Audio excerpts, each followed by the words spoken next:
নমস্কার। আমি একটা ছোট ইউটিউবার হলেও আমি তো একটা মা। আমি তো জানি মায়ের কষ্টটা কতটা। একটা সন্তানকে আমরা মানুষ করতে গিয়ে আমাদের সবটুকুন দিয়েই আমরা একটা সন্তানকে মানুষ করি। যে মায়ের সন্তান, এই যে আজকে এই আরজিকরের এই ঘটনাটা, একটা ডাক্তার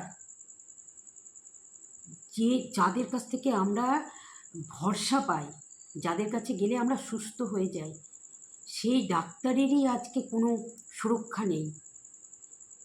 আমি চাইব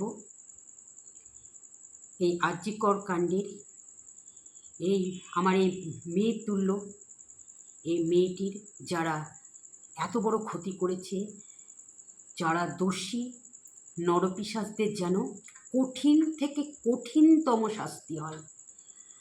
আমাদের যে এত মিটিং মিছিল এত কিছু আমাদের যেন বিফলে না যায়। শুধু আমরা বলবো বিচার চাই, বিচার চাই, বিচার চাই। আর এই বিচারের দায়িত্ব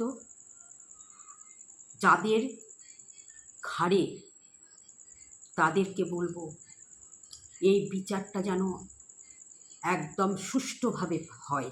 আর এই বিচারটা যদি একবার সুষ্ঠুভাবে হয়ে যায়, তাহলে আমাদের ঘরের মেয়েদেরকে, শুধু মেয়ে না, মেয়ে, মা, বোন, সবার জন্য খুব ভালো একটা খবর হবে যে না, বিচার পেয়েছে। যারা এই অন্যায় করেছে, অন্যায়কারীদের যদি ন্যায্য বিচার হয়, তাহলে আমাদের পরের জেনারেশনের মেয়েদের ভরসা পাবে, মেয়েরা ভরসা পাবে।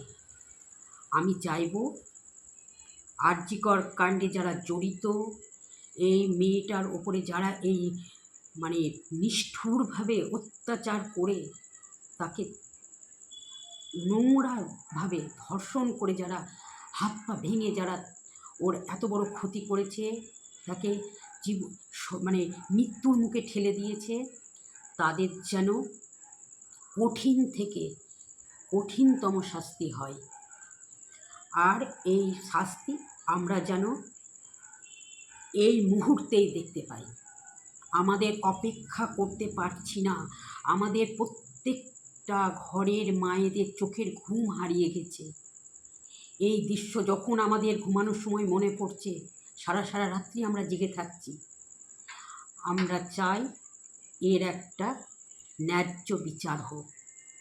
আমি সকলকে, প্রশাসনকে আমি অনুরোধ করব, আপনারা এটার একটা ন্যায্য বিচার খুব তাড়াতাড়ি আমাদের সামনে তুলে ধরুন। আজকে এই পর্যন্ত, আবার দরকার হলে আমি আবার আসবো এইভাবে প্রতিবাদ করতে।